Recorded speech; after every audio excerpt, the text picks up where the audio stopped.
We're talking VEO, Google AI, and some social media trends, and do you engage or not engage? So all the timestamps are in the bottom of the description box, and let's go. So this is one that I need you to talk about, VEO, the text-to-video generator. It's something that I know you've done a pretty extensive deep dive into lately. I don't want to say extensive because it sets me up for like high regard, but VEO is Google's answer to ChatGPT's video to text generation. I don't know if it's better or worse. It does like pretty much what I could tell, the same capabilities, like 1080 video, 60-second video clips at a time. Google's known for having worse image generation than Chat, so I don't know how good it's going to be. Yeah, I mean, there's a clear differentiator between the two. Can they overcome that? Which it's Google, so probably. Yeah. I mean, the aim is to like, what's the word? Democratize video generation. Because as far as it goes, Chat is the only one. Midjourney doesn't do it yet. Google's now entering in the space. Apple eventually is going to get into the space. And it uses natural language like everything else. You can do the inputs, but I might have missed it. I didn't see any actual examples. So it's just, how confident are they? So it's not really text to video. It's just, here's text and we're telling you it's going to make video.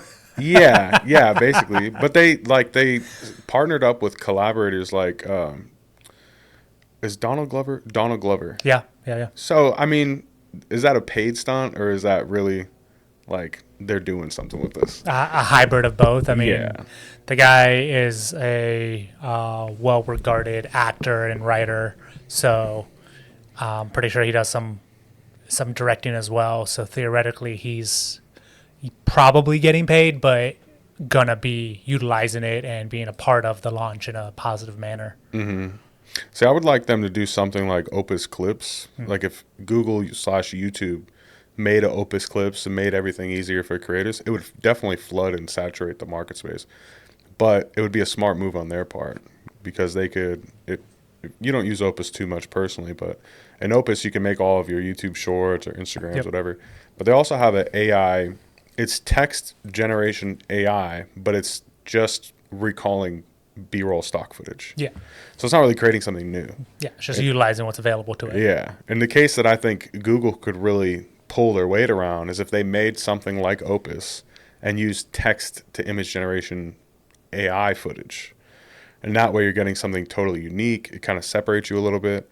If you watch those Opus videos enough, you start to see the same stock footage. You can see the same thing over and over again. And you can search it. And like if I search like business, it's only going to give you 10 to 15 business stock videos. And I mean, there's hundreds of thousands of creators using it. So I don't know. For me, I like it. I think it's got like practical applications, but is it going to be the best? I don't know. That's the thing about all these AI components now. We're in this really awkward phase. The excitement phase is over. We're in the awkward phase where everybody is a part of it, any large corporation, large media entity, and they are working to perfect it themselves while also differentiating themselves from one another. So it's just this awkward, like this one, Chat, you have the potential with Apple and Chat, and it's the race to be first. But do we really know what they're going to be able to achieve? Like they're getting first to what? Yeah. And it's almost like when they show you use cases and examples, particularly in video, like all of the companies showing video examples, it's nothing that like mind blowing yet. I mean, ChatGPT's version I thought was mind blowing in the sense of like, this is the first to do it. Now we've got to be like on our feet about how to use this. But as far as like, what it's actually creating, I've looked through so many different videos and I haven't been like shocked and awed. You know, I'm like, holy shit, it can make a dog. Sorry for cussing. You're going to have to bleep these videos. But it doesn't like, you know, the spaceman with the red knit caps that ChatGPT did? I was like, okay, that's cool. Yeah.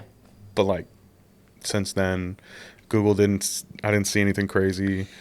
Midjourney's got the idea. I haven't seen anything crazy. It's because it's again it's a race to the top, but we don't know what the top is. Like I'm calling it the awkward phase. Yeah. Where we're hearing about all these things. Everyone's doing 30, 60, 2-hour releases. They're doing all sorts of paid advertisements to show that they're working on this and they're doing this and they're have AI incorporated. But like, what's the catch right now? The catch is there is nothing. It's all conceptual. We're gonna hit an amazing phase, but we're just not in it right now. Do you know the name of the guy who is the main dude from chat? I can't think of it right now. No, I don't. Well, he was on a podcast talking about it all, and he was even kind of going in on like all Google's doing. He wasn't saying names like this, but all Google's doing is saying how many times can we say AI in our in our presentations. Apple's doing the same. How many times can we say AI in our presentation? And he's just going on like, when are you gonna, like, we are making the heavy changes. Y'all are just following in our footsteps. Mm-hmm. I just want it to be good. And then use case situation, like I can see Apple's AI being really dope because I use Siri for so much. Not a lot of people do, but I use it for so much. And if it could just answer like complex questions internally, that would be amazing. Yep. And if it had the speed to go back and forth from the cloud like chat does, it's money.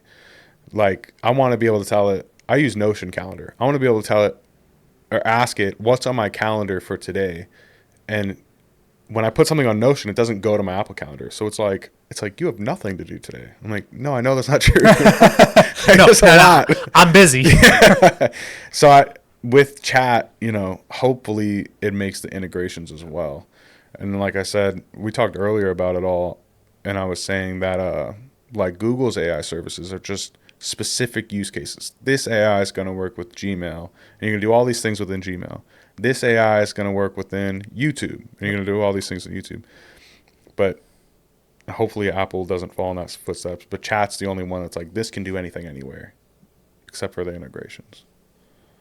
I don't know. I know I'm going to use it, and I'm going to try to figure out how it works. But I'm wondering, like, how are mom and pop businesses really going to integrate this into the whole thing? Like, how do you use it? The new stuff. Right now? Yeah. I mean, I probably don't use as much as you or other people would like me to use or think I use. Chat is legitimately being used on a weekly basis. I mean, sometimes daily. I mean, I can't say daily every day, but just because if I'm in the field, if I'm on a production, I'm not necessarily using chat. Yeah, that's true. However, I mean, it is 100% being used on a weekly basis, like without a shadow of a doubt. Do you think there's anything in chat do you think you'd want to go somewhere else? Would you want to go to Google to use their AI platforms versus just using chat? Do you have any like give me something more, or are you good with it? No, I'm good with whomever makes it streamlined, quite frankly. And right now, chat, OpenAI is streamlined. I mean, it's... my laptop, my phone, and my computer are all logged in. It's easy. It's not really that complicated to do that nowadays, but that's really what I want. And if Apple makes their version of chat and it's equally as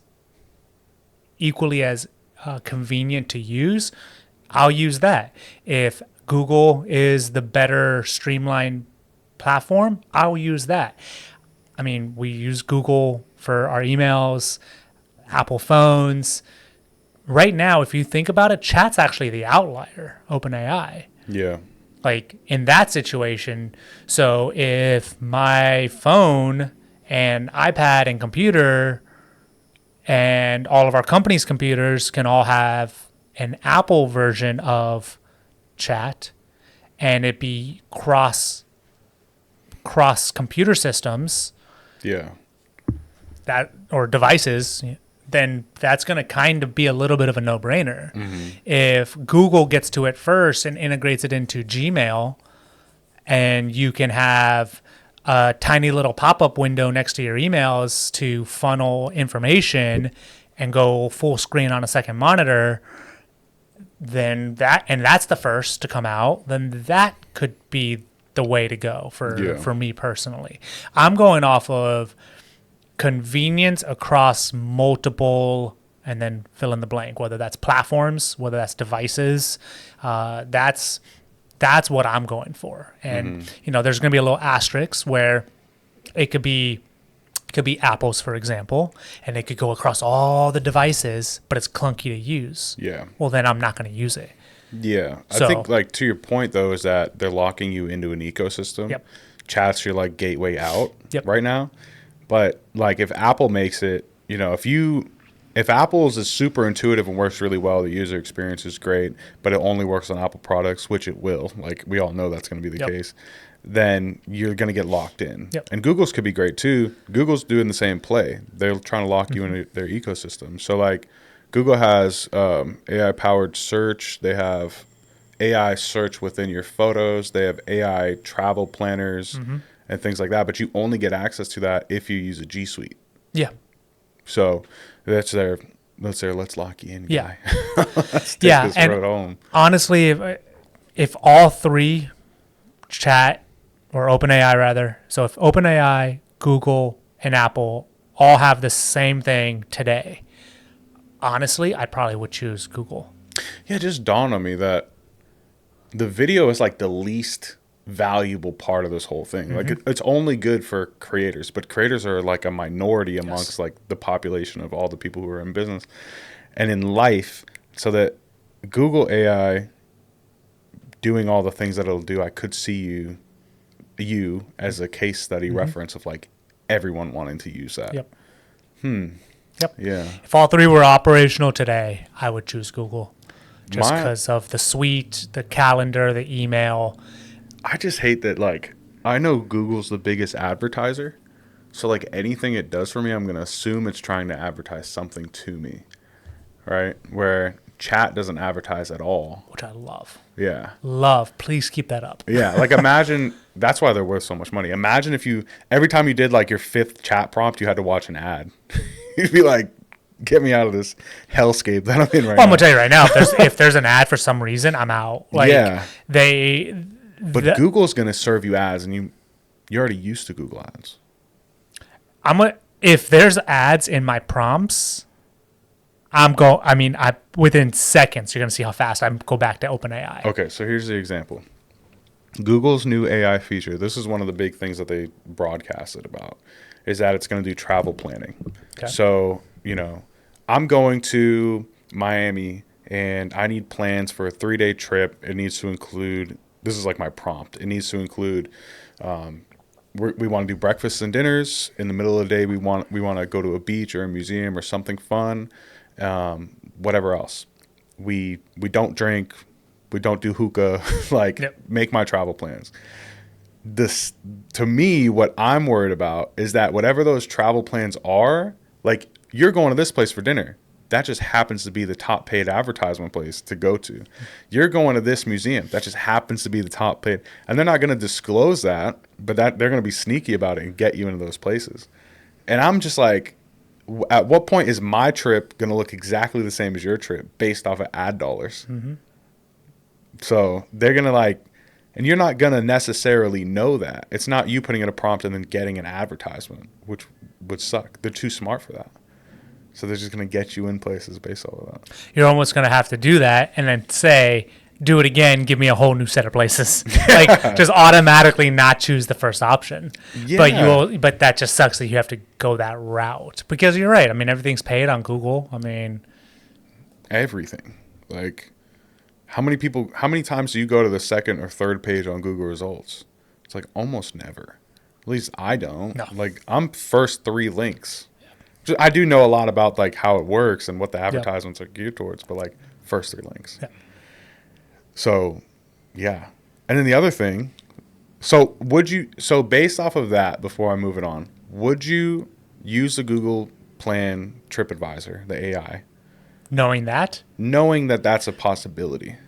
No, I'd rather take my chances with my own research and OpenAI. Okay. So that's one. Okay. So the other thing Google's doing is they're doing AI powered search within, google.com. Here's the engine. What they showcased, and they didn't elaborate too much, it was such a boring IO this year, was that when you Google something, it's going to, instead of generating links, generate AI written like articles and things like that, summarizing what you're looking for.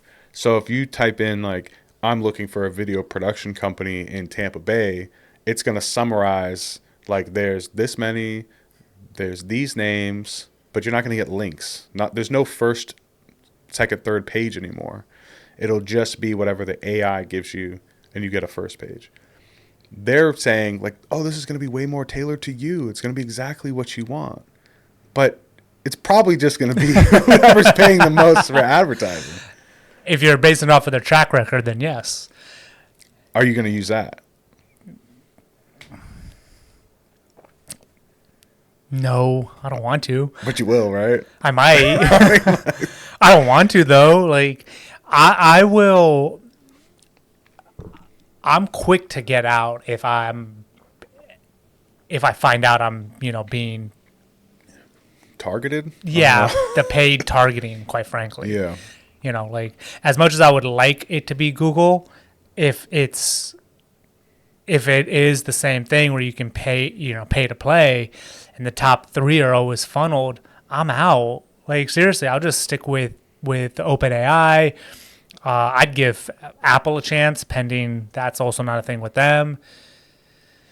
I don't know how it'll work for them. So you're okay with sacrificing the time and efficiency for something more accurate? Yeah. Based off of your judgment? Yeah. Okay. Because that's the selling point. Yeah, I'd rather. We're going to be super fast. It's going to be tailored to you. Like, we're going to know everything there's to know about you, Kevin. And we're gonna like, oh, he's allergic to peanuts? Don't show him something about peanuts. So you'd rather be like, no, I'm going to risk it on me? I mean, I'm still going to utilize a platform like Chat. I'm just not going to I just will stay away from Google in that case if there's paid targeted ads. Like if it's a pay to play situation, I'm out, because then it's not tailoring it to me. It's not like you're not being tailored to if it's paid to be put in front of you. Yeah. Because I don't think they're going to necessarily be like, here's our best ad spender for this restaurant. Kevin's allergic to peanuts, so we're just not going to show him this one that's spending the most money. They're like, there's plenty peanut-free oils. There's plenty on the menu that he can eat, But in reality, it's a Thai restaurant that's known for its peanut recipes, all because it has 3 things on the menu that I could eat. Mm-hmm. Like that's where I would suddenly show up to. Now, granted, chances of that are slim. However, that's what would happen. Yeah. Because they were they did this massive marketing paid push that week. Mm-hmm. And that just happened to be the week that I'm utilizing that. Yeah. Yeah. Here's something I wrote down. This touches on it. It's ethical considerations. So AI-powered search offers benefits. It also raises ethical concerns regarding data privacy and potential bias for results. Google is implementing safeguards, air quotes, to address these issues, such as transparency in AI-generated content and efforts to minimize biases and protect user data. I wrote that down because I don't think that's true at all. I think that they're going to totally make everything biased, and that they're going to take all of your data and sell it to their advertisers. Yep, I agree. I definitely agree with that. What I don't like in that whole sentence was them saying that they're gonna tell you that it's paid, right? Like what was the second sentence? Implementing safeguards to address these issues, such as transparency in AI-generated content and efforts to minimize bias. So the transparency component. So they're gonna put a little asterisk, tiny little thing that says paid programming. No, it's an emoji. It's 3 little stars, and it'll be like the size of an emoji, smaller probably, in the bottom Yeah. corners of things. Like Yes. you're not even gonna notice this. Yeah. If anything, it's probably gonna trigger some emotional response. We're like, oh, it's sparkly. Yeah. And There's I stars. definitely should go now. Yeah. No. Not everyone's gonna know that. So That's what it means. That transparency component is garbage. I mean, that's really what it comes down to. It's a cop out, and it's not the way it should operate. Like, if I'm looking for an itinerary that's catered to me and I give it 20 parameters, it should find what is the best of those 20 parameters. No paid programmers need apply. Like, Yeah. I would like to be sent to the place that fits all the boxes the best. All right, last thing on Google then, All right. because I agree. We're on the same page. I don't like it. I think it's like I've said it before, spiraling into hell. Yeah. Well, yeah. Well, I started saying, like, if I, given the choice today, I'd go with Google, and then you gave me the examples, and I'm like, never mind. I think I'm out. Exactly. That only took 7 minutes. I'm easily influenced. So this is my favorite part of what Google has to offer, and this has to do with Google Maps. So it's less advertising and more friendly. So do you ever go on Google Maps? Maybe this is fitting for you. It's relatively late in the day. This happens to me all the time, except it's really late at night. It's relatively late in the day. You're looking for dinner. Everything's closing soon, but it shows you like a list of 20 different places. They all said closing soon. Have you ever clicked on one of those and realized my drive time is 25 minutes, but it closes in 20 minutes? Yep. So they are going to get rid of that using AI, air quotes. Yeah. I love that. That's phenomenal. That's okay. It doesn't matter if you're advertising, because if you're out of my limits, you're out of my limits. I have legitimately shown up to a place as the doors were being locked. Yes. Yeah. And they're like, oh, sorry. Now, they're tapping on their watch. Sorry. Like twice that's happened to me. Because now, I mean, the first time you're just like, oh, I can't believe I just did that. Like, I'm an idiot. Yeah. Second time, you're like, oh, it took me 20 minutes to get here, and they closed 21 minutes or 1 minute ago. Mm-hmm. Like, mathematically, that doesn't work. Yeah. So it's happened 100%. And like I said, I think it's happened like twice to me. And I'm like, oh, I'm a freaking idiot. Now I pay attention. They also have that updated feature now. They have for a little while that if you start driving, if you say, directions and go, it will say upon arrival, it'll say like restaurant or what, your destination is closing at 6. ETA is 6:02. So like, it says that to you right now? Mm-hmm. Oh, maybe how long has that happened? Maybe you're getting things early. Yeah, not very long. I mean, it's time of day right now. Nothing's closing, but yeah. But like, actually, I bet you're like an early adopter here. I'm curious. Like, I've seen it. I'm trying to figure out like the vernacular. See if I'll keep talking for the people until you find it. Oh, cool. My son's school is closing shortly. Oh, there you go. So, and I knew something. You're not gonna make it. So, the other thing that they'll do is when you're searching in Google Maps, if you've used it enough and it's figured out that you do have a peanut allergy, we'll just keep referring to that. Yep. Actually, here's a better example. Let's get off of you. My mother-in-law is gluten intolerant. So it's literally, we have to go to a place that has gluten-free options. Yep.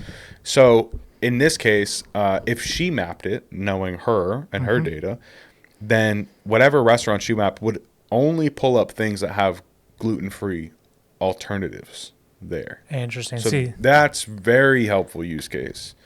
So if my wife and I are driving with her and we're going to look for eat, we'll tell her like, no, you map it so we can see what pops up for you. If they do things like that, I think it's going to be really helpful for, everybody. McDonald's is probably going to hate it because if I say, hey, I want a diet, Google, don't refer me to places like this. Yeah, I mean, then the temptation's gone. Okay, so what it says is your destination is closing soon. Right. So but it doesn't tell you if you're going to make it. It did not. You're right. But it does give you that little warning like, hey, where you're going Like it's smart enough to essentially tell you like, are you sure? It's essentially telling you to check. Yeah. Yeah. Yes. But no one's doing that. Oh no, I've definitely ignored it once or twice. Yeah. I'm like, I'll make it. But this, I mean, I've had that for I don't know, a year now. I feel like, and obviously the one or two times that I've gotten burned, I've now been like, wait a minute, you're telling me this, and just you start realizing like, oh, it's 4:40, and I'm gonna get there at 5:01. I bet you it closes at 5. Like you just start figuring it out a little bit. Yeah. Some common sense kicks in, but yeah, it'll be nice to like not even offer those locations. Like, hey, you're just not gonna make it. Yes. Yeah. So. Because I even just like, we'll get off of it, but just not scrolling through like, okay, I see it's all closed or closing soon. What's open? Yeah. Like, what can I definitely get to? Yep. I get frustrated. All right. So off the Google train onto OpenAI GPT-4o. This is what I'm super excited about. I do think there's tons of use cases. I think it's true. We're going to lose 70% of everybody in all industries. So GPT-4o, the O stands for Omni. It's a multimodal, capable of handling speech, text, video inputs, and it has enhanced conversational abilities and contextual understanding. So did you see these videos for OpenAI? They were very short. I'll send them to you so you can watch a few of them anyway. But GPT-4o, it's not available for everybody as of right now, are releasing a section on GPT on the app that can open your camera on your phone. So now it can see things. It can use your back-facing camera, your front-facing camera. It can see things. If there's a broken faucet, this is the example everybody gives. If there's a broken faucet in your house, you can point the camera to it, show it what's going on. You can talk to it at the same time as it's seeing what's happening and say, hey, my faucet's broken here. Can you help me fix it? It'll look at it. It's like, yeah, it does look broken. Let me tell you what to do. Here's some steps. Let's look at the underneath the cabinet. And then you can bring the phone in with the camera. Mm-hmm. It'll see what's going on. Oh, it looks like it's leaking from here. Check this. If this is broken, you could take it apart, show it the piece. This is what that piece is called. You can get that, at your local hardware store. And it's using your camera in real time.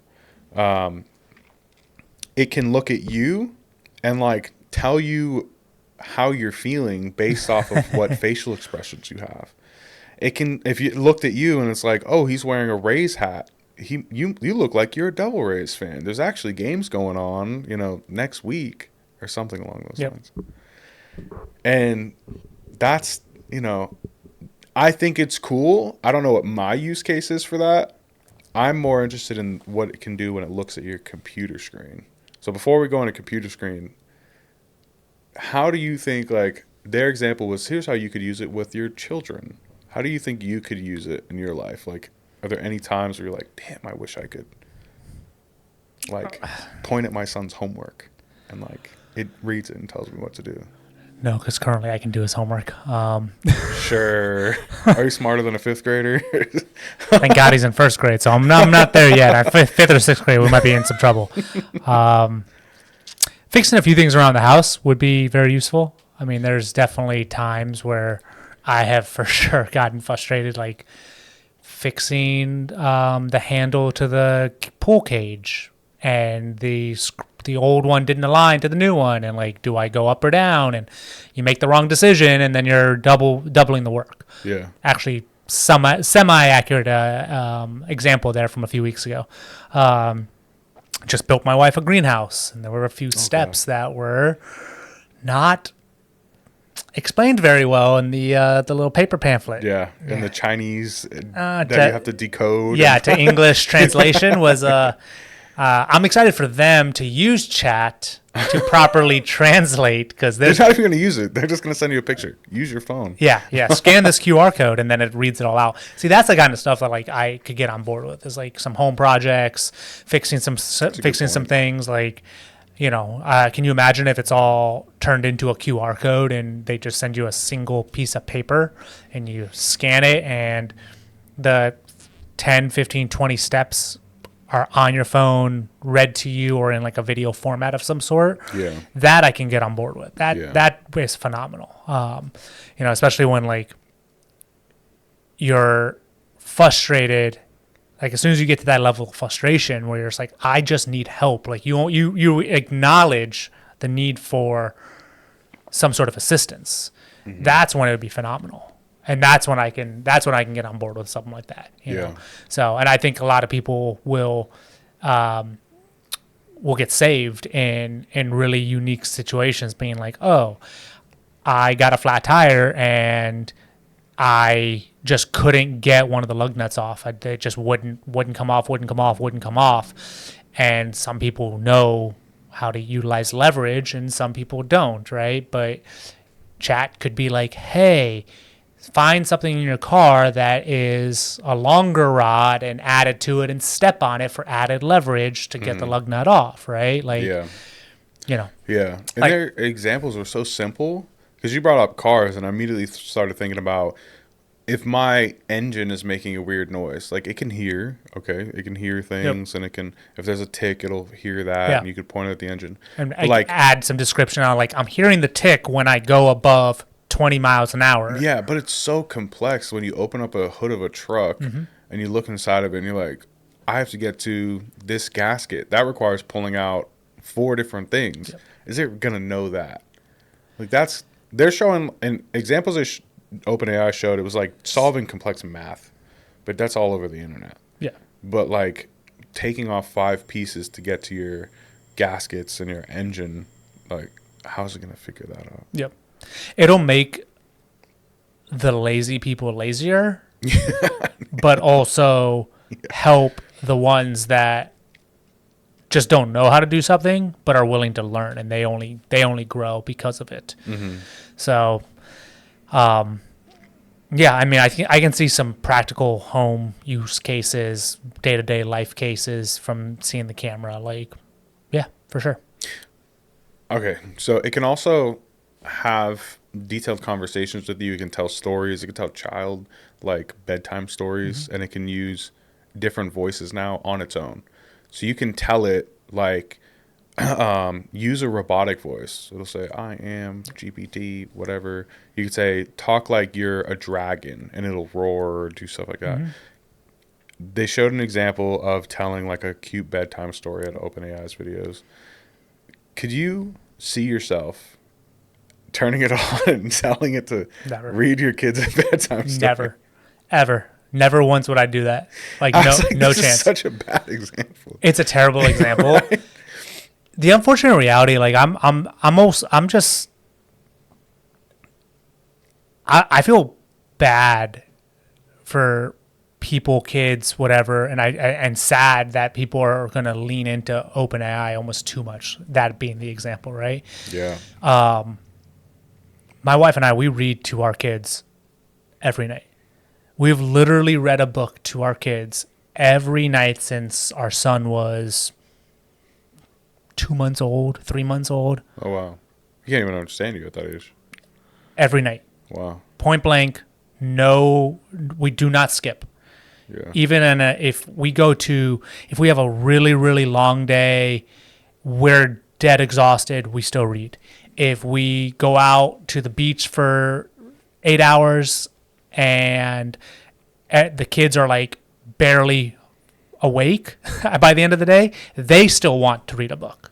Even if they're literally just like falling asleep in our lap. Yeah. They could be just that exhausted and they still want us to read a book. It is part of the routine. I could never. I would be so afraid that my kid would like use it when I'm not in the room and just start asking it like questions. If my kid was learning about God in school and then started asking it about God, but it was describing things that I don't believe in.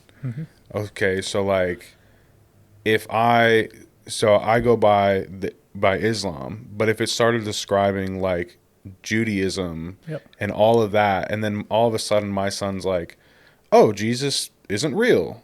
And I'm like, whoa, wait a second. It's like, well, no, the computer told me. I'm like, chill, dude. But they were taught to believe the computer. Yeah, exactly.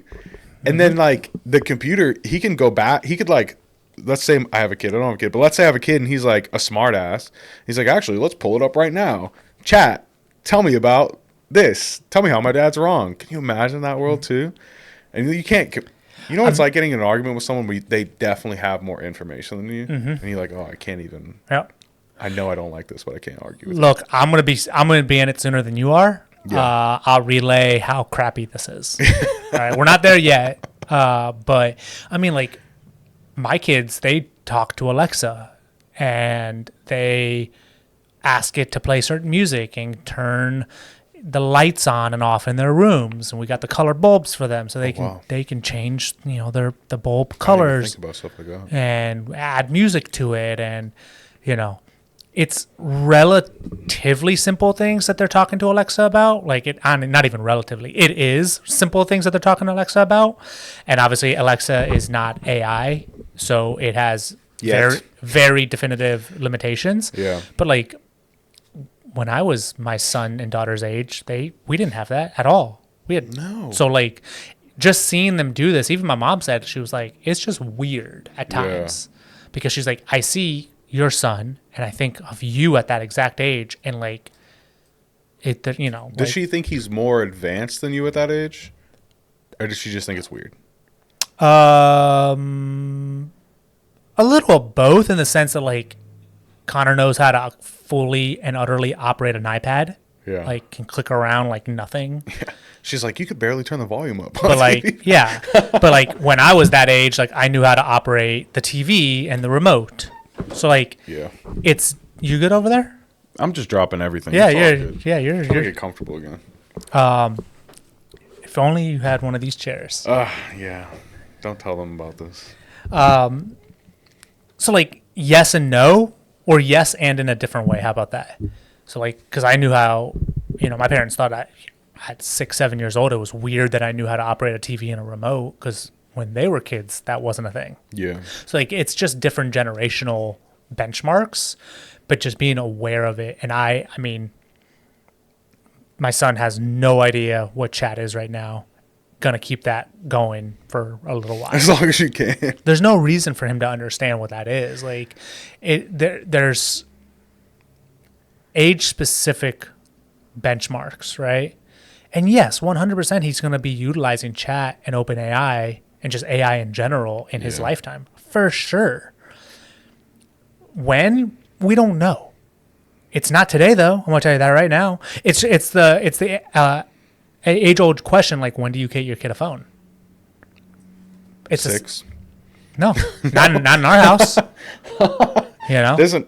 I know we're going on tangents, but here, like, but there's like an idea where instead of getting their kids smartphones, they get them Apple Watches, because they can't do anything besides text and call. I was like, I like that. Yeah, and I could see myself doing that. And that could be the new thing, and probably is. I mean, Brittany and I are not at that stage with our kids, like, to figure out when they get a phone, but it's all about age-specific benchmarks. Mm-hmm. All this to say, this isn't a podcast about parenting. Brief moment in time, we talked about it here. However, people utilizing chat for bedtime routines and storytelling, those examples, I hate them. You're a psychopath if you use those examples. Guarantee someone's doing it, though. Yeah. And that's also a little sad. Yeah. And they're raising the next sociopath. Mm-hmm. I don't know what I want to call him. I want to say Hitler, but I'm trying to like figure out a better word. What's the Terminator? I don't know. I never watched that movie. You never watched it? Oh, you need to watch it. It's like we're heading in that direction. I don't want to know. Okay. I just want to live in bliss. Okay. All right. We can do maybe one more topic on this, just something I'm interested in, then to move on. As far as GPT-4o, the positive applications, it's not this weird nonsense. For me, as like a marketer, that I like is that now I can send like PDFs in. It used to not be able to read PDFs. Yeah. It had to be like CSV files or something else. Yeah, makes sense. but now I can take screenshots. I can send PDFs. There's a new version, which I said we would get into, which we will right now, is that also, besides looking at your phone camera, it can look at your computer screen. So perfect use case for me is I could be looking at clients' analytics and have chat looking at my screen at the same time and working with it to decipher information, to understand faster trends that are going on within that client's data sets. I think that's going to be really cool and really help my personal workflow. Getting insights reports. It can make PDFs for you now, which I've used a couple times already, which is amazing. So when I have to go in and like kind of pretty up a PDF and like, using chat to like replace wording and whatever, I can just have it do all of that within it and create a PDF. Like, boom, done. Or I can, let's just say copy paste, I could upload my PDF that I created and tell it like, just tweak this and give me the same thing back. And it's just less time that I have to spend on it. I think that's awesome. I think people who code websites are screwed. I think that the ease of becoming like a video editor is going to go like way up. It's going to be so much. The door is going to open even more because you can just have chat open on your screen and say, how do I do this super crazy transition that's in this video? How do I do that in DaVinci Resolve? And then flip back into Resolve, and it's going to start walking you through things. Yeah. So I think there's a lot of future potential for the way it works in business. I think the way it's going to work in real life, like, is going to be weird. You had a question. We can get off of AI entirely. Okay. You want to talk about social media and trends. Tell me what that is. So it's the influence. It's when you're influenced by the influencers, right? The influence of social media trends. And when do you actively participate in them? And when do you scoff, roll your eyes, and swipe away? So, like, when are you a sheep? Pretty much. Yeah, pretty much. So all this is because, I mean, that's why trends exist, right? And we're in this world of trends, and trends come and go. And sometimes a trend comes back full circle. Sometimes it dies and goes to trend heaven and is never to be seen again in the real world. Yeah. Or in the internet world, rather. So the few examples that I have is like how 2024, everyone's talking about using LinkedIn. Yeah. Me included. Yep. Real estate is a hot topic. Yet again, it's come full circle because it was a hot topic about 18 months ago, died down a little bit. Now it's, we're back into invest in real estate. It's, the whole real estate thing. Like, you can't tell me you haven't seen someone trying to sell you to buy a real estate property on social, right? Those are the two that immediately come to mind. There's, 10 dozen others that you can start working through. When do you, multifaceted question, when do you engage? When do you ignore? And then why? It's a question to the people or to me? You right now, because you're in the room with me. When do I engage? Yeah, when do you engage? When do you hear a trend and know that you need to participate? And which is kind of a why component. Yeah. So if you were to use LinkedIn as the example, when do I engage? My answer would be when I realize that I'm missing something is when I'm going to start engaging with it.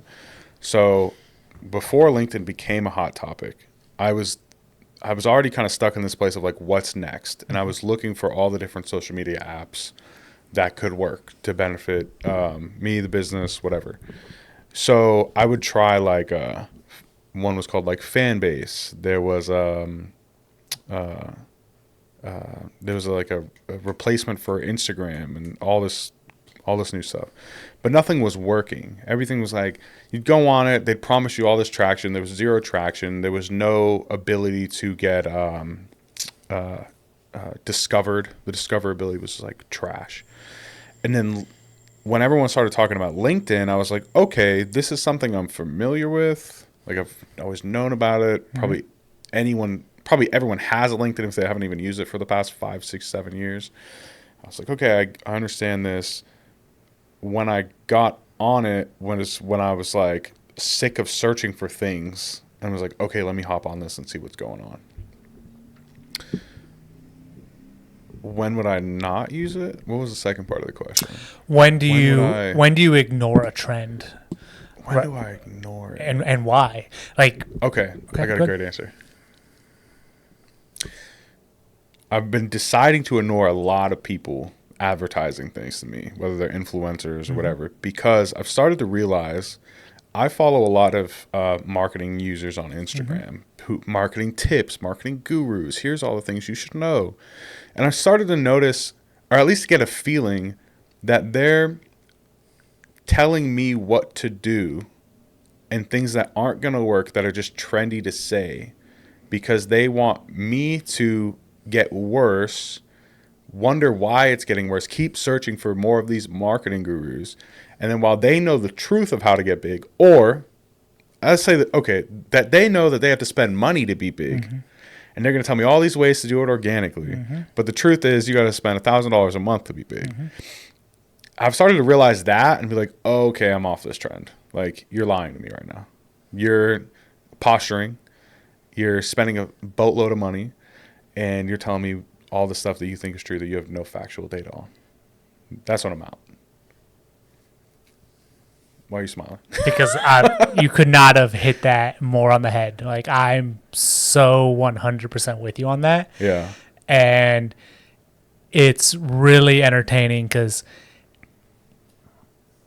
I don't know, three years ago, let's just say, whatever.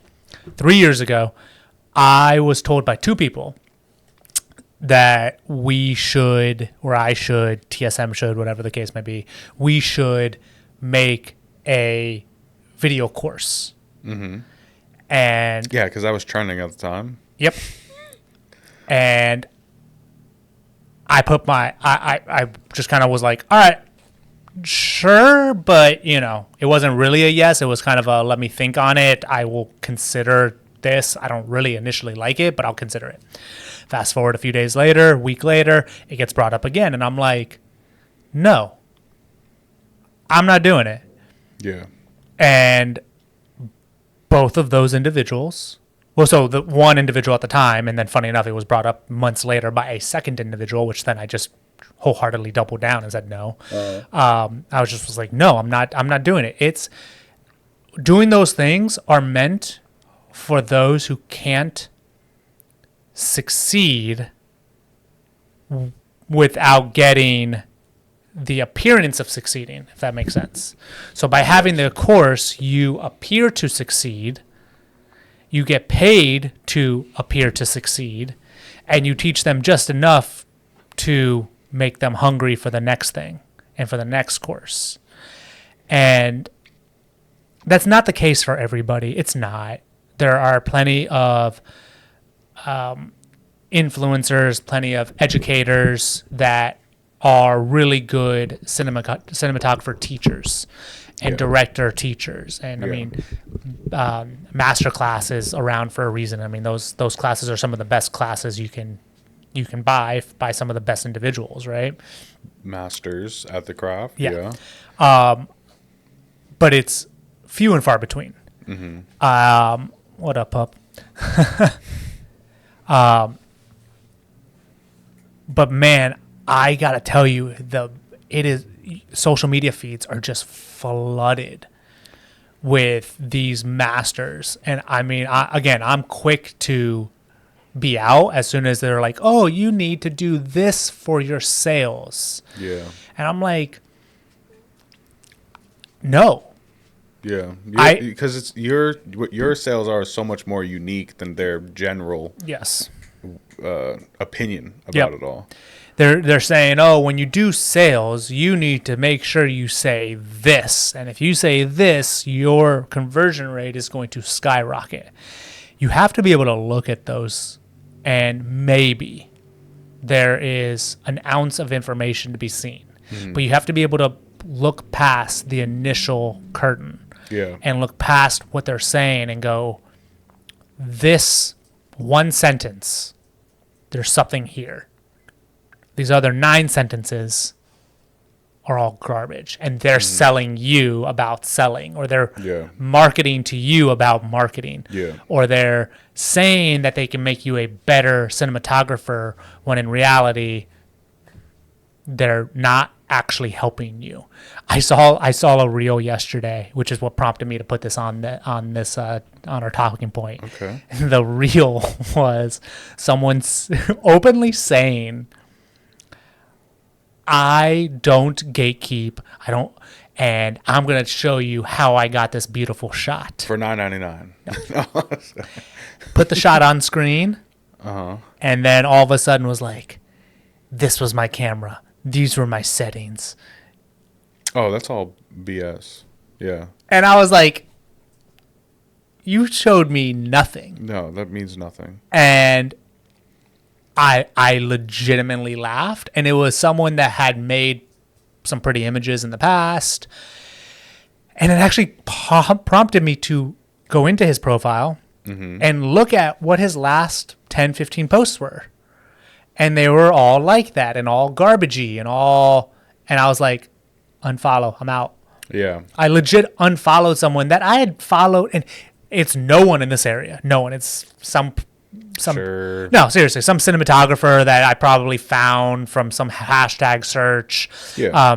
He was actually up. I can actually tell you he was up in like Minnesota or something, like completely unrelated. And I followed him, a year ago because of some other post that led me to him. And I was like, oh, his stuff is beautiful. And like, it was motivation. It was inspiration. But I was like, oh, you've changed how you're operating. I'm not even going to allow you to be in my feed anymore. Yeah. I have no connection to you. I don't care anyway. But man, was I immediately just like openly saying he doesn't gatekeep and believe in it. I'm going to show you how I got this shot. And it was just like, I use this camera with this lens at f4 at ISO 1250. I was like, what are we doing? I hate that because I like you gave him an example of like someone gave 10 things and here's one. I like that stuff because they give you variety. Yes. And it's general enough that like you can pull from it and you can at least try it and it's not going to hurt you. That, like the second reference of like, here's my camera settings. It's so general. It means absolutely nothing. Yep. To a beginner, maybe it means a little bit more to them. Like, oh, I didn't realize I had to have 1/60 for 30 FPS. But none of that doesn't do anything. Yep. When you're talking about creatives, the only thing you're looking for from a creative is that they can use their creative mind to get something. And if they have that innate ability to get an amazing shot, it's not necessarily because it actually has nothing to do with their camera settings. Like that's just the basic fundamentals of like, here's how you turn it on and set it up. It's all to do with everything else that they learn. So if he was going to sell a class, it should be like, here's a class on lighting. And here's these 5 different things that you're going to learn how to light and 5 different styles. Here's like a gear. My favorite thing. Here's a gear list. If you like my type of content, here's a list of everything I use to do it. Now, it has nothing to do with like, I'm not going to tell you to set it up, none of that, but like literally here's what I use and you're going to get the same picture quality. Okay, that's great, but only in like a very specific, like a podcast set, like where it's like, as long as I have 4K and I have clean audio, that's all I'm really looking for. Cool, I love this list. But when someone says like, here's how you film and shoot a podcast that's going to make you go viral in 60 days, and it's like not giving you any information. I hate that. I hate that. And it creates FOMO for people. Yeah, and it adds to unnecessary. You're giving people unnecessary anxiety, unnecessary hope, and unnecessary information. Like you're just not adding anything to the people who ultimately are watching your content. And like I get it. To an extent, I get it. I really do. That post was hysterical because he openly said, like, first sentence, I don't gatekeep here. And I'm like, but what you provided was so It's nothing to gatekeep. Anyway. So useless. Yeah. You pretty much did gatekeep, even though you literally said you don't. And so that's weird. But yeah, no, I get what you mean. I'm like, that's a weird, really weird way to like openly start with that and then ultimately give nothing. But that person just sucks because they just like succumb to the pressure to participate. Like they're just making the same style content as everybody else. Yes. But what I do kind of understand is like gatekeeping in general. And it's not really a great topic point, but like top gatekeeper over here. Talk to him. Talk to him, GK. Yeah. I understand why people don't believe in gatekeeping. But also why should I give every bit of information? Oh, I gatekeep the shit out of somebody. So so I'm like, that's the thing. Like, this guy was like, I really want to work with you. I really want to do all this type of content with you. Blah, blah, blah. I want to collaborate. I want to do this. I want to do that. When he said collaborate, that was my red flag. And I was like, do you mean pay me? Or do you mean like you just want to work together and have fun? He's like, well, work together. And I'm like, no, I'm good. He's like, well, like, could you, maybe you could share, like, how do you get the quality you get? Or, like, how do you put so much content out? And I was like, well, I literally said, well, I'll give you a list of everything I use, like, and I'll show you how to use it.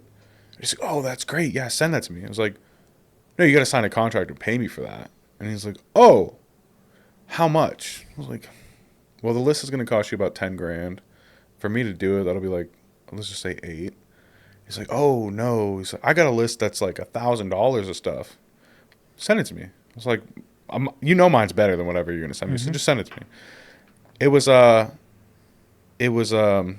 their 3-camera setup and their audio interface.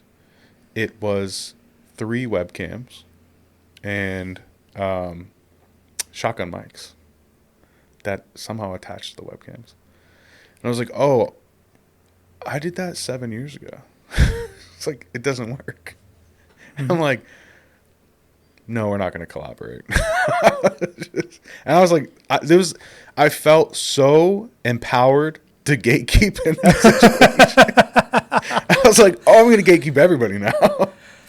and that's the thing. Like, I had a feeling this topic was maybe going to head in this direction. I when I put it down on the list, I was like, I wonder if the transition's there. And sure enough, it is.